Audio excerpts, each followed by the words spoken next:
Dios por este día, por este momento, por esta reunión, por esta comunión. Esta mañana seguimos con el Evangelio de Mateo. Y el Evangelio, como dijo el hermano Gastón, ¿no?, es la buena nueva. Y esta buena nueva es una buena nueva para todo el mundo. Pero lamentablemente no toda la persona que escucha va a creer a esta buena nueva. No toda la persona va a creer a Jesucristo. No toda la persona va a creer que Jesús es el único Salvador, que Él es el camino, la verdad y la vida. Lamentablemente no. Y por eso, esta buena nueva es para aquellos que tienen fe en Jesucristo, en Él, en Jesús, el Hijo de Dios, el Cordero Inmolado. Y esta mañana seguimos con el estudio sobre este Evangelio de Mateo, capítulo 9. Hemos llegado al capítulo 9. Y el pasaje que esta mañana veremos es desde el versículo 18 al 34. Pero antes de empezar, me gustaría pedir la guía a nuestro Señor. Padre, gracias, Señor, otra vez por esta mañana que somos vivos. Gracias, Señor, por todo lo que tú provees, Señor. Y gracias, Señor, porque te alabamos, te exaltamos, Señor. Te damos la gloria, Señor, por lo que tú eres. Porque tú eres no un Dios pequeño, sino un Dios grande, un Dios infinito, eterno, Señor. Tú eres omnipotente, omnisciente, omnipresente. Tú eres, Señor, justo, Señor. Y nada se puede escapar de ti. Y esta mañana, Señor, venimos delante de ti, Señor, pidiéndote perdón por nuestros pecados, pidiéndote perdón, Señor, por nuestros errores, por nuestras fallas, Señor. Reconocemos, Señor, nuestros errores. Reconocemos, Señor, que somos pecadores. Nos arrepentimos, Señor. Y gracias, Señor, porque cuando venimos a ti, Señor, cuando te pedimos perdón, Señor, por medio de la fe, Señor, que tú nos has dado, tú nos perdonas. Gracias, Señor, por amarnos tanto, de haber mandado a tu Hijo, a Jesús, aquí sobre la tierra, para morir en esa cruz. Como hemos cantado, Señor, que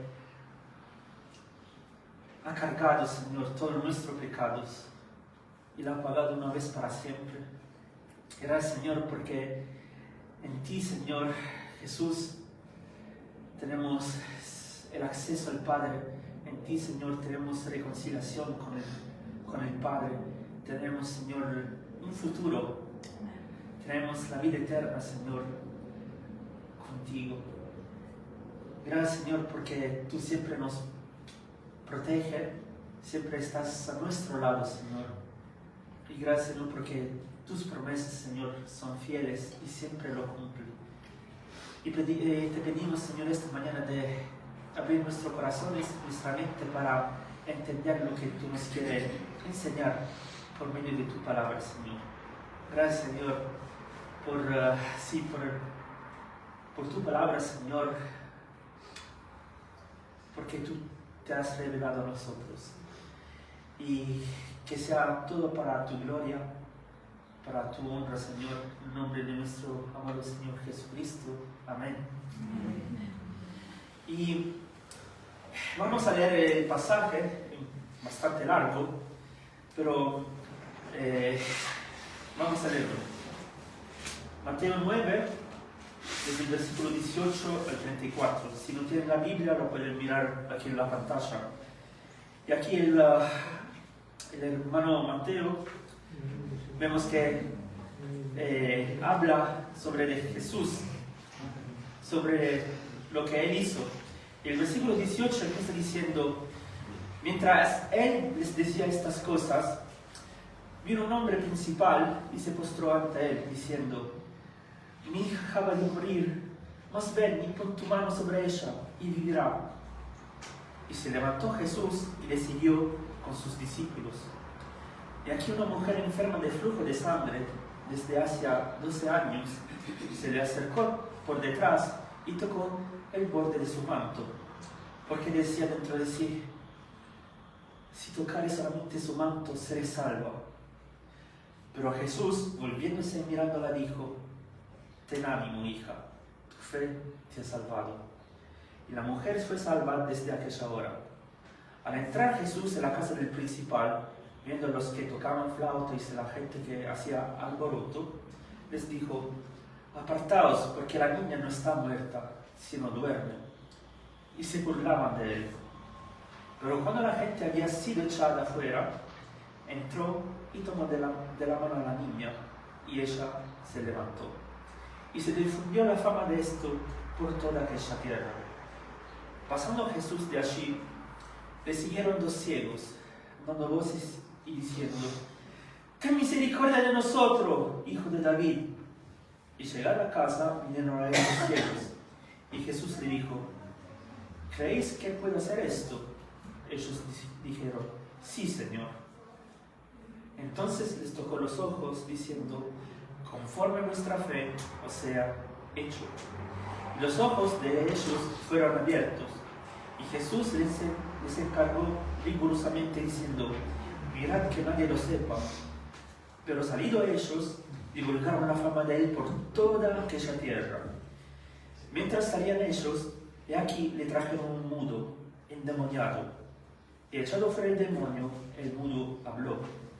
Y la gente se maravillaba y decía: nunca se ha visto cosa semejante en Israel. Pero los fariseos decían: por el príncipe de los demonios echa fuera los demonios. Este es el pasaje de esta mañana. Como siempre, me gusta hacer un resumen de lo que hemos visto hasta ahora. Un resumen de lo que quiere hablar Mateo. El tema principal de Mateo en este evangelio, ¿cuál es? Que Jesús es rey. Jesús es rey. Jesús no es un rey como cualquiera, como el rey de Inglaterra, el rey de España o un sultán en Arabia Saudita. No. Él es el rey de reyes. Él es el rey de todos. Él es el Señor de señores. Él es Dios. Él es por ciento hombre y Él es por ciento Dios. ¿No? Él es soberano. Él tiene la autoridad. Él es Dios. Y dice, y es maravilloso como describe Juan, ¿no? Sobre Jesús en el primer capítulo, en el primer versículo, ¿no? Que dice: en el principio era el Verbo. Acá está hablando de Jesús. Y el Verbo era con Dios. Y el Verbo era Dios. Este era en el principio con Dios. Todas las cosas por Él fueron hechas. Y sin Él, nada de lo que ha sido hecho fue hecho. ¿No? Maravilloso. Jesús estaba en el principio con Dios, era Dios y es Dios. Él ha creado todo. Y es maravilloso cómo creó todo. Sabemos que Dios ha creado todo por medio de su palabra. Sea la luz, ¡pum! Todo el universo, todas las galaxias, todo fue creado por medio de su palabra, ¿no? Entonces, Él es la autoridad, Él es Señor.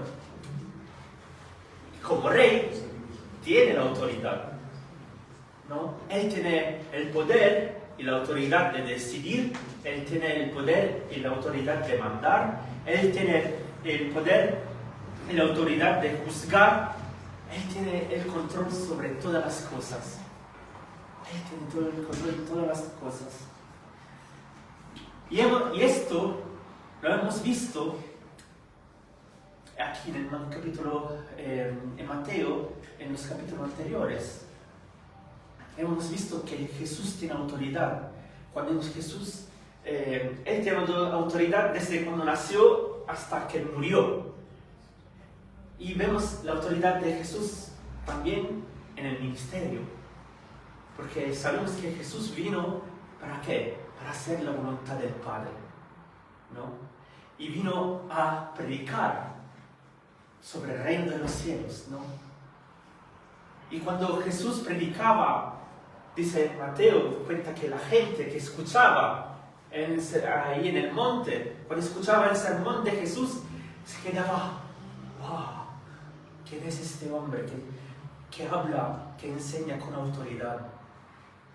Y Jesús no solamente tenía autoridad en el hablar, en el enseñar, sino que tenía autoridad también cuando cumplía milagros, ¿no?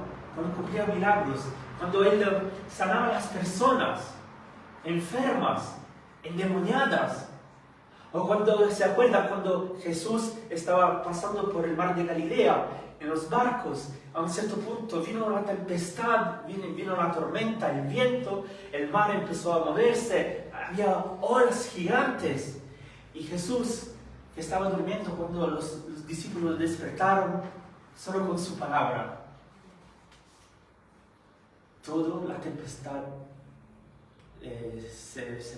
se calmó. ¡Wow!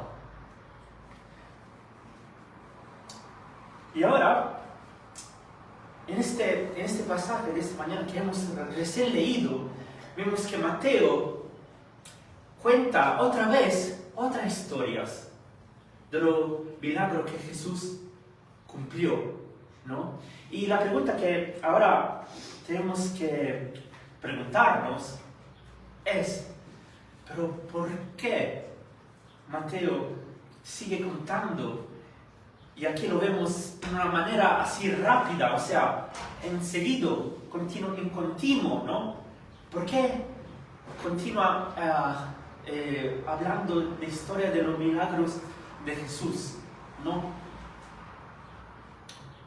Cuando vemos los milagros, cuando hablamos de milagros, debemos recordar algunas cosas importantes, porque mucha gente piensa que los milagros, ¿no?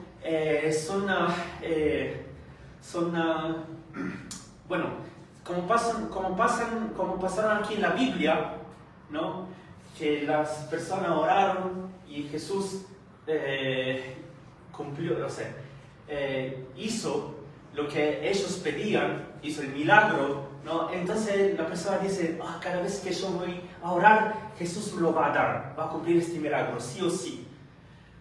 No, debemos estar atentos, porque sobre el concepto que tenemos sobre Jesús, sobre Dios, porque Dios no es como la máquina, el distribuidor de ¿sabes la máquina, el Selecta, que está en la estación, que está el distribuidor, la máquina donde cuando tienes hambre pones la moneda, y vos seleccionas y te da la comida, ¿no? O la bebida.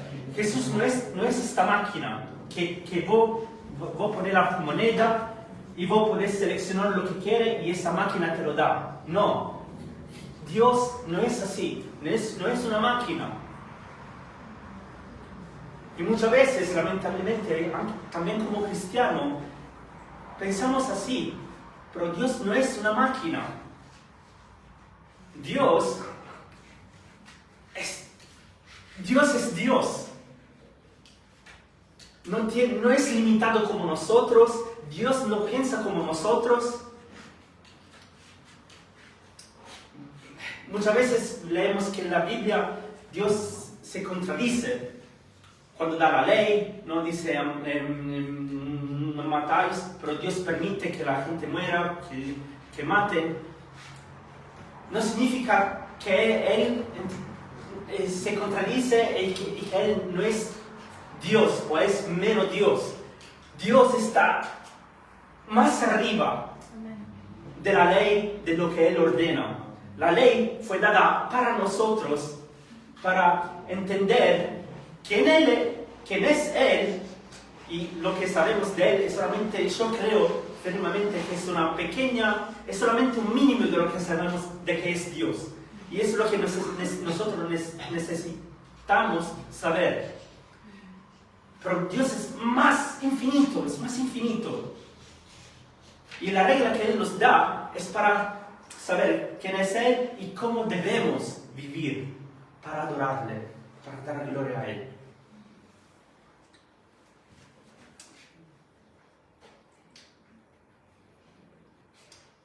Y cuando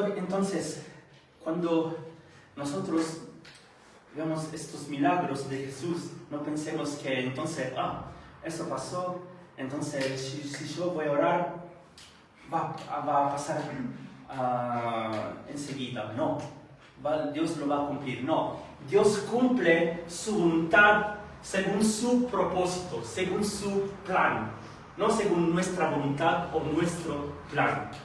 Esto debe ser muy claro.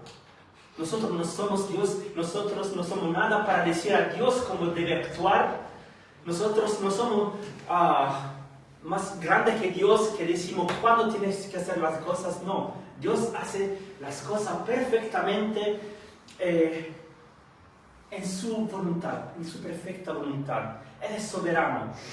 Esa es la soberanía. Él puede hacer lo que quiere, cuando Él quiere, en modo perfecto.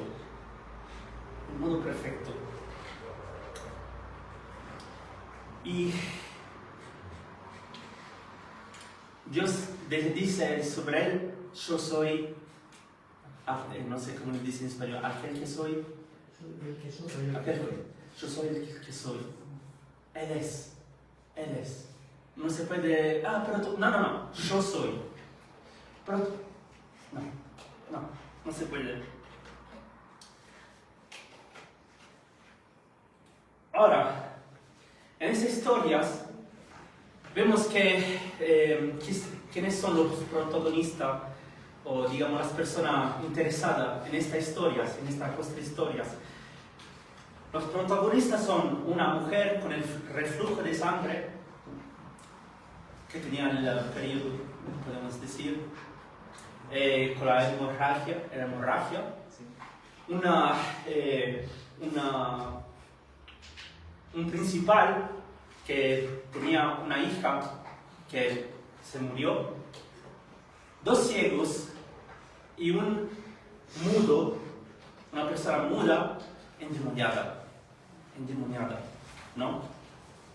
Y lo que quiero hacer esta mañana es ver estas 4 historias, ¿no? Ver qué tienen en común y ver qué podemos aprender sobre esas historias. Y en el mirar estas historias, ya lo adelanto un poquito, analicémonos a nosotros mismos, porque verán que todas las personas tienen que ver con nosotros. Bueno, la primera historia que habla Mateo es sobre la mujer con el reflujo de sangre. Y ustedes tienen que saber, en aquel tiempo, ahí en Jerusalén, las personas, ¿no?, estaban bajo de la ley de Moisés, ¿no? Y si ustedes miran Levítico capítulo 15, desde el versículo 19 al 30, la ley dice que una persona que tiene esta enfermedad, que tiene este reflujo de sangre, ¿no?, esa persona es impura. Y como es impura, esa persona tenía que estar aislada, cerrada en su casa, en su cuarto, y no tenía que tener contacto con ninguno, no tenía que tocar ni una persona ni un objeto. ¿Por qué? Cualquier cosa que esa mujer tocaba, o cualquier persona o cosa, también y se diventaba impura, se volvía impura, ¿no? Entonces, ¿hasta cuándo? Hasta que el reflujo pasaba, ¿no? Pero aquí vemos que esta mujer tenía este reflujo ¿desde cuándo? 12 años. 12 años. Ustedes imagínense, ustedes mujeres, feliz día de la madre, ustedes mujeres, imagínense de tener el reflujo de sangre. Yo veo a mi mujer cuando tiene su periodo y tiene un dolor increíble. Piensen si esta persona tenía dolor por 12 años cada día, cada segundo, cada momento, sintiéndose mal. ¿Y qué dice? Lucas, encontramos esa historia también en el Evangelio de Lucas, que dice que esta mujer, que no podía más de esta enferma, que tenía el sangre que le salía, ella gastó todo su dinero para los doctores, para que la sanen, para que la curen, pero ningún doctor la podía curar. Ninguno. Entonces, ella no tenía, no tenía ninguna salida, no tenía ninguna solución. Pero vemos que Jesús, ella, escuchando de Jesús, ella encuentra a Jesús, tiene contacto con Jesús, pero no tocando de él, sino tocando el vestido, el manto. Y tocando el manto, se sanó. Y después vemos la otra historia de la hija del principal. Mateo acá nos dice quién es, cómo se llama la hija de esta principal, pero sabemos que este principal se llama Jairo y él era el sacerdote, el jefe de los sacerdotes. Él tenía una posición muy importante, era como uno de los presidentes, ¿no? Y tenía, seguramente tenía también muchos recursos, tenía plata y tenía conocientes, conocían los mejores doctores, ¿no? Pero aún si tenía este contacto, ¿no? Su hija se estaba muriendo y se murió, ¿no? Y también él no tenía ninguna opción, no tenía ninguna salida, ninguna chance. ¿Y él qué hace? Escuchando sobre Jesús, que él es Mesías, ¿qué hace? Dice aquí Mateo que él va a Jesús, se arrodilla delante de él y dice, no, mi hija acaba de morir, mas ven y pon tu mano y ella vivirá. Y al final Jesús, cuando llega a la casa, ¿no?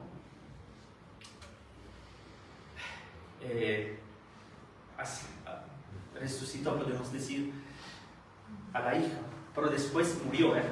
No es que la hija resucitó y vivió para la eternidad, no. Después murió, otra vez. Y después la otra historia vemos los dos ciegos. Los dos ciegos, ellos estaban, yo creo, cansados. Ellos estaban cansados de no poder ver, ¿no? Ellos no solamente estaban cansados de no poder ver, sino que en aquel tiempo las personas que tenían problemas, que tenían, enfermedad, estaban lejos de ellos, no se querían acercar, querían estar apartados, ¿no? Lejos de ellos, ¿no? Y ellos, pobres, los ciegos, ellos dos no tenían ninguna ayuda. Pero también cuando escucharon que Jesús estaba pasando por ahí, ellos ¿qué hicieron? Ellos dicen que clamaron, gritaron, ¿no? Y dicen, ten misericordia de nosotros, hijos de David. ¿no? Y al final Jesús lo sana. Y después vamos también, el último protagonista, este hombre mudo, no podía hablar. ¿Por qué? Porque estaba poseído de un demonio, ¿no? ¿Y qué hacían en ese momento? Sabemos que a Jesús habían traído otras personas endemoniadas, ¿no? Para que él saque los demonios. Y Jesús lo hizo, ¿no? Y quizás fueron los amigos de esta persona que lo trajeron a Jesús. Pero, ¿qué tienen en común esta historia? ¿Qué tienen en común estas personas? ¿Qué tienen que ver con nosotros? Bueno, la primera cosa que vemos en común es que todas estas personas estaban desesperadas. Estaban desesperadas. De hecho, vemos que eran desesperadas. ¿Por qué?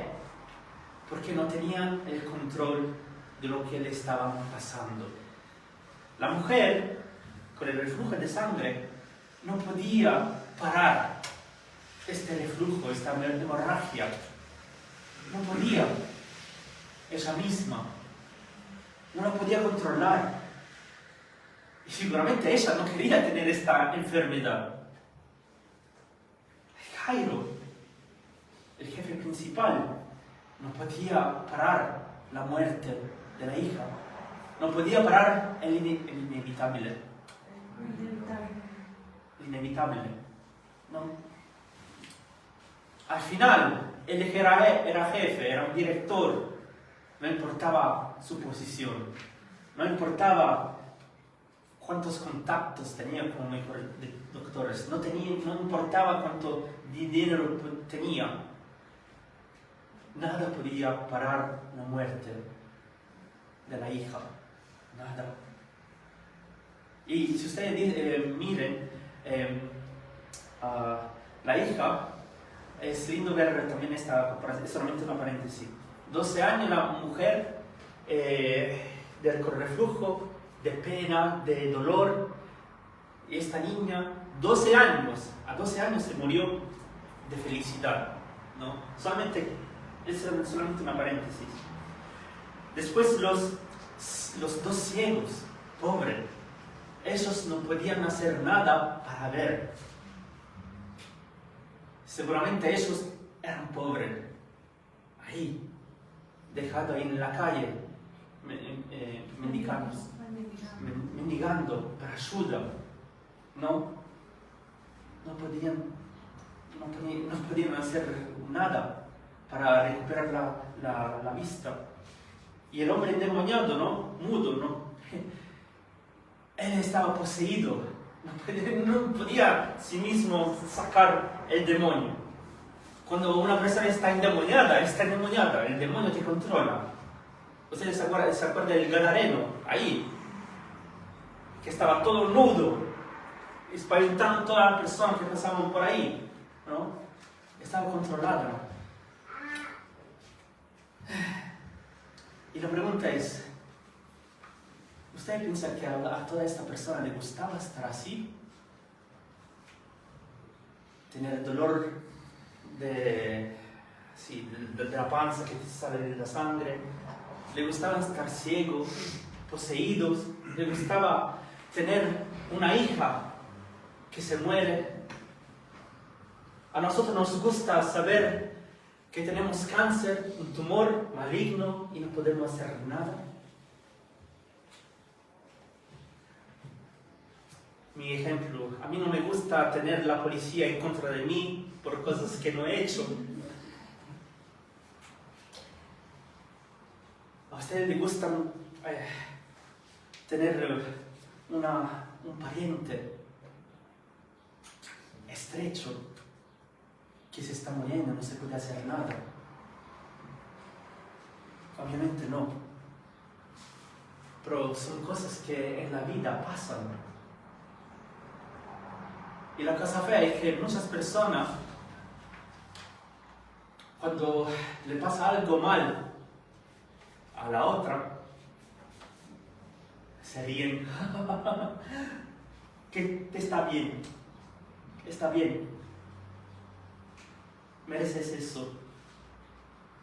Se enorgullecen, están orgullosos, están contentos, están, ¿cómo se dice? Arrogantes. Qué bueno, a mí no me va a pasar. Yo estoy bien, yo tengo mi casa, tengo mi mansión, tengo mi familia, está todo bien. Pero estén atentos, porque estas cosas pueden pasar a cualquiera. En Italia dice, ríe bien quien ríe por último. ¿No? Otra cosa que vemos en común entre estas personas es que todas esas personas no solamente no tenían el control, sino que no tenían ninguna opción. Todos nosotros tenemos problemas, ¿no? Pero cuando tenemos opciones, ¿no? Vamos a pensar cómo resolver esto. Si hago esto, va a pasar. Si elijo esta opción, va a suceder así, quizás se va a arreglar. Pero estas personas no tenían ninguna opción. Ninguna opción.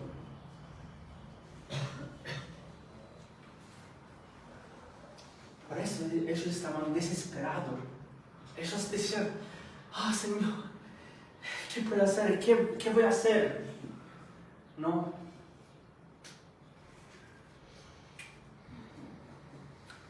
A la mujer, los doctores le dijeron, no se puede hacer nada.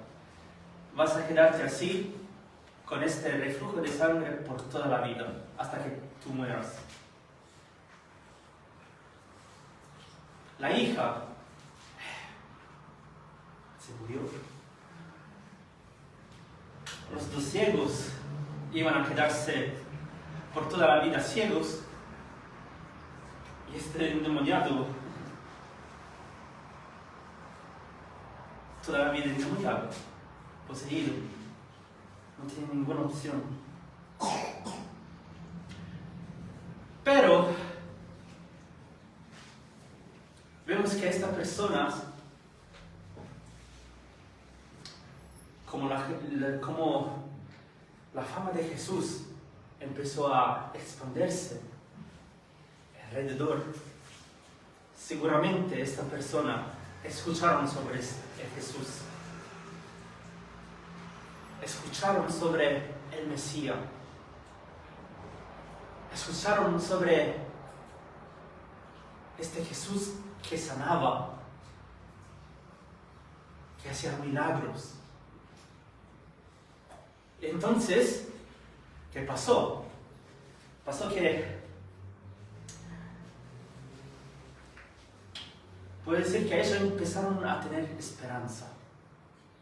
Estaban todos esperanzosos. De hecho, en el versículo 21, ¿qué dice la mujer?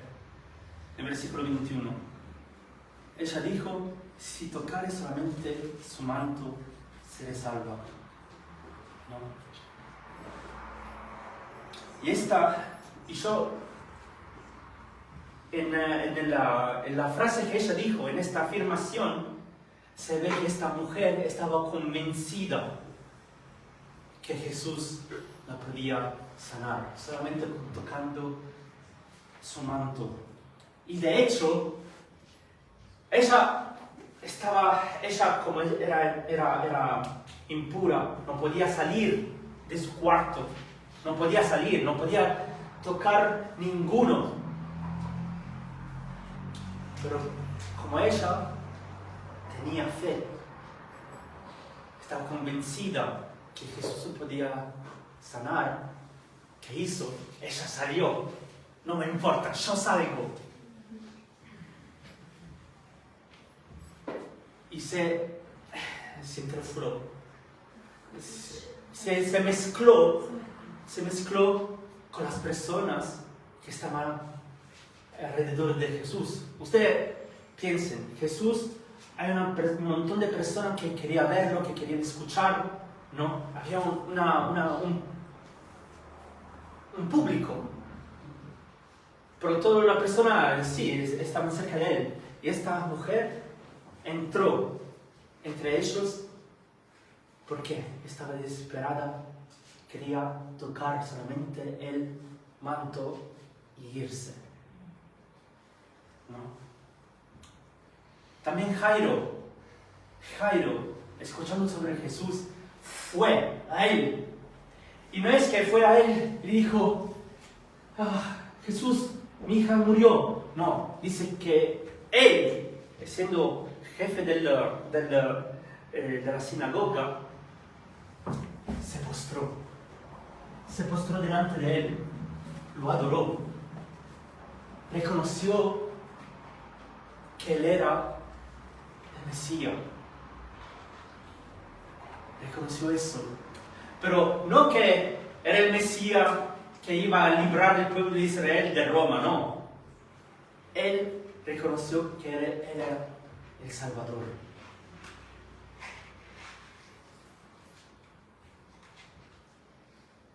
Que podía sanar, que podía resucitar a su hija, ¿no? Y cuando va a Jesús, él está diciendo, tú eres mi única esperanza. Mi única esperanza. Y yo creo que tú puedes hacerlo. La misma cosa lo vemos con los dos ciegos. Los dos ciegos, cuando escucharon que Jesús estaba pasando, ¿qué hicieron? Clamaron en gran voz y le dijeron, ten misericordia de nosotros, hijo de David. Ellos también reconocieron que Jesús era el Mesías, el ungido, el elegido, que iba a librar al pueblo, no de Roma. Veremos de cosas en el libro, de algo más peor. Y después el endemoniado, los amigos de esa persona lo trajeron a Jesús, lo trajeron porque creían que él lo podía sanar, ¿no? Entonces vemos estos encuentros de estas personas con Jesús, ¿no? Y cuando la mujer toca el manto de Jesús, ¿no? Seguramente ella, ustedes piensan, una persona que está mal y que por la ley, por toda la gente pensaba que era impura. ¿Sabes qué vergüenza? ¿Cómo se sentirían ustedes, mujeres? ¿No le da vergüenza? A veces le da vergüenza a las niñas que tienen un brúfalo. Un grano. Ay, no puedo salir de casa porque me van a reír. Esta persona estaba mal y estaba considerada impura de todas las personas. ¿Sabes qué vergüenza que tenía ella? Pero lo glorioso que vemos aquí es que Jesús, cuando la mujer la tocó, ¿no? Jesús se dio cuenta que alguien sabía que era la mujer. Pero dice Lucas, ¿no? Que él se paró y preguntó a Pedro, ¿quién me tocó? Y Pedro, mira, maestro, toda la gente te está apretando, te está todo tocando. Pero Jesús, no, alguien me tocó. Y dice Mateo, volvió a ella, la miró. Y no es que Jesús tuvo miedo de eso porque era impura, porque tenía esta enfermedad. No, Jesús se acercó a ella, ¿no? Y dijo, ¿cómo la llamó? Hija. La llamó hija.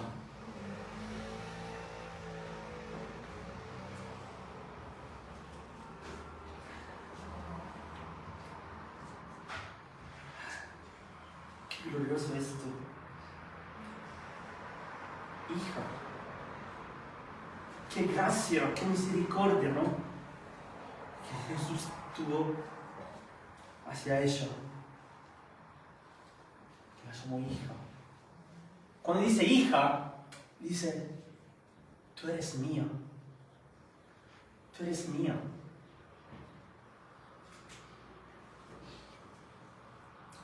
Y cuando Jairo, ¿no?, encontró a Jesús, vemos que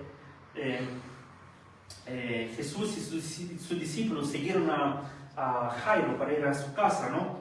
Y cuando llegaron a la casa de Jairo, lo dije la última vez que prediqué, era costumbre que cuando una persona muere, vengan en casa persona alquilada para tocar flautas, para hacer mucho ruido. Y también personas que lloran, ¿no? Pero cuando vemos que Jesús entra en casa de Jairo y dice, salgan de aquí porque la niña no está muerta. Y ellos, desde cuando tocaban para anunciar la muerte, en vez de estar triste, empezaron a reír a lo que Jesús dijo. ¿Qué está diciendo? Mira, está muerta.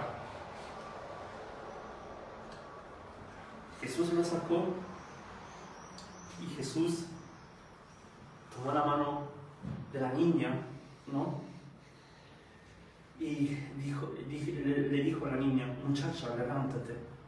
Y dice Lucas 8:55, entonces su espíritu volvió e inmediatamente se levantó, ¿no? Y después el encuentro de Jesús con los dos ciegos. Los dos ciegos los llaman a Jesús hijo de David. Lo llaman el Mesías, el ungido.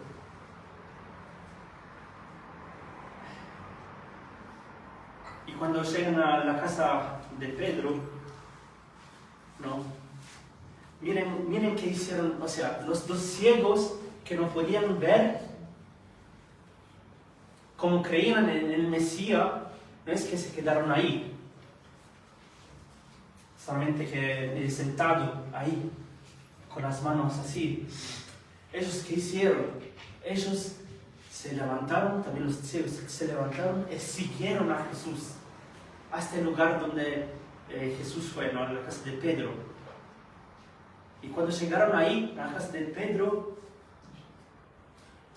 Jesús preguntó a estos dos ciegos que lo siguieron, ¿ustedes realmente creen que yo puedo sanarlo? ¿Que puedo curarlo? Y ellos respondieron, sí, Señor. ¿Por qué lo siguieron? Ustedes imagínense, los ciegos, ay, perdón, ¿dónde está el maestro? ¿Dónde está? Lo siguieron hasta casa. ¿Por qué? Porque ellos creen que Él es el Señor. Y después, al final, el hombre endemoniado, cuando los amigos los llevaron a Él, ¿no?, Jesús sacó afuera el demonio. ¿Y qué pasó? Que las personas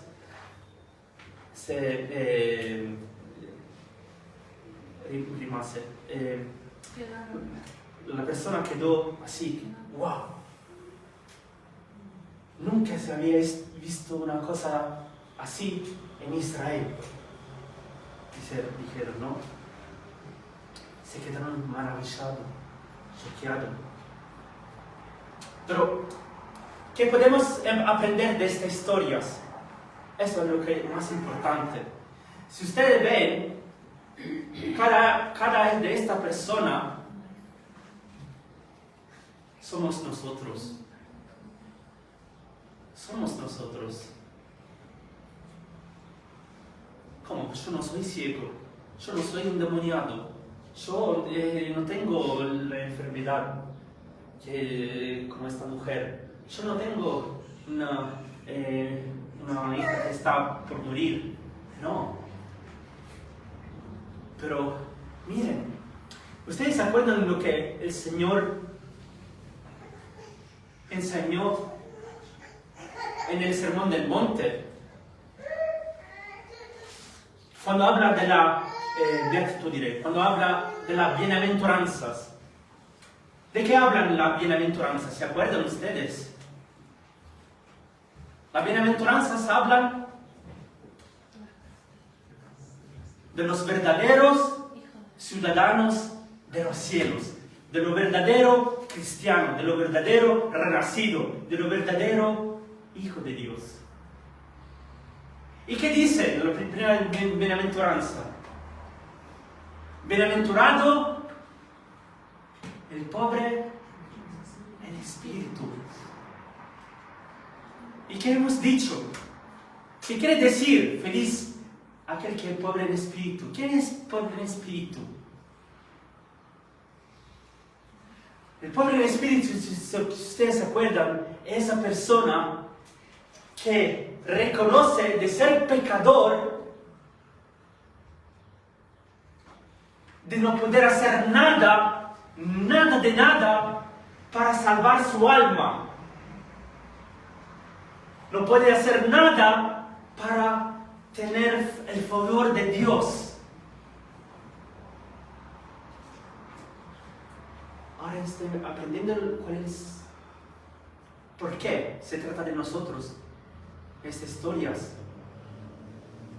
Nosotros no somos, no es como la persona enferma, pero nosotros éramos también enfermos. ¿Cuál era nuestra enfermedad? El pecado.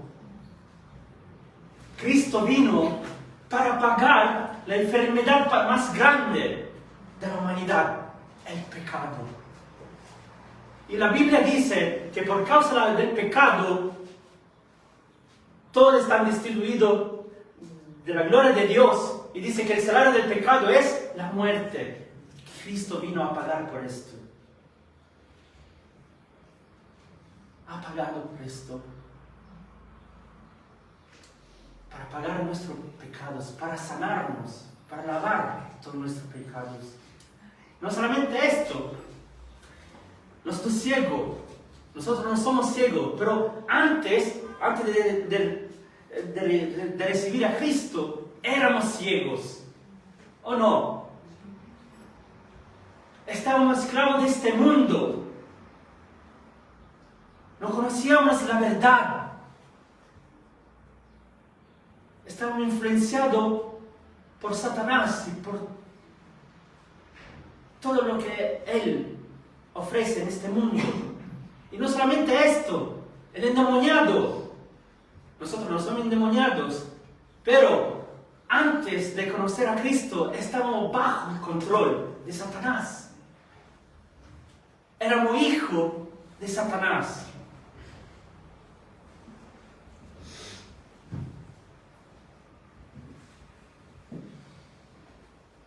Por eso esta historia tiene que ver con nosotros, porque también nosotros estábamos enfermos, estábamos desesperados, porque no teníamos ninguna opción para salvar nuestras almas, ninguna. Nuestro camino era derecho a la puerta del infierno. Pero Jesús vino para salvar a aquellos que creen en Él. Amén.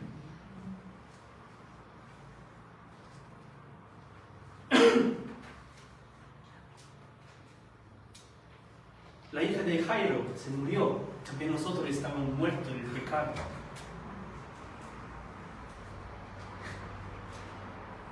Y Cristo, pagar el pecado, ¿no? Un día dice que cuando Cristo volverá, seremos resucitados. Ya, Cristo, cuando recibimos a Cristo, ¿no? Antes estábamos muertos espiritualmente, pero cuando Cristo, el Señor, nos ha llamado, Él nos ha hecho renacer de nuevo. Ahora tenemos el Espíritu Santo que vive, que mora en nosotros. Y ahora somos muertos en la carne. Ya esto es ya la vieja, el viejo hombre. No. Ya ahora no somos esclavos de Satanás. Ahora somos esclavos de Cristo. ¡Qué glorioso!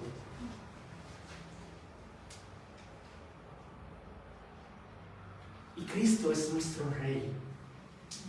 Él es nuestro Señor.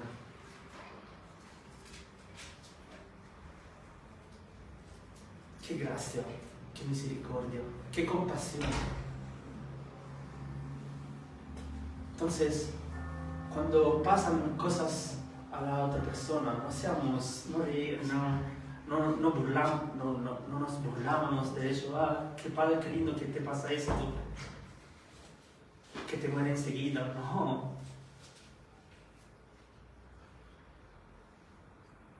Como Cristo nos enseñó, ¿no? Debemos amar unos a otros. Amar como Él nos amó primero. ¿No? Vamos a orar. Gracias, Señor, porque tú eres nuestro Dios. Gracias, Señor Jesucristo, porque tú eres nuestro Salvador. Gracias, Señor, porque tú eres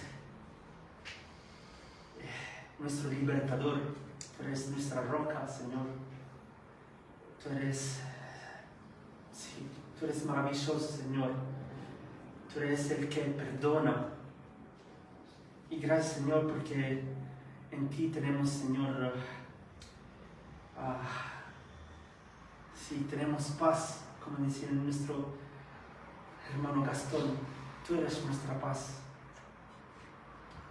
Tú eres nuestro consuelo, Señor. Tú eres nuestra roca. Y gracias, Señor, porque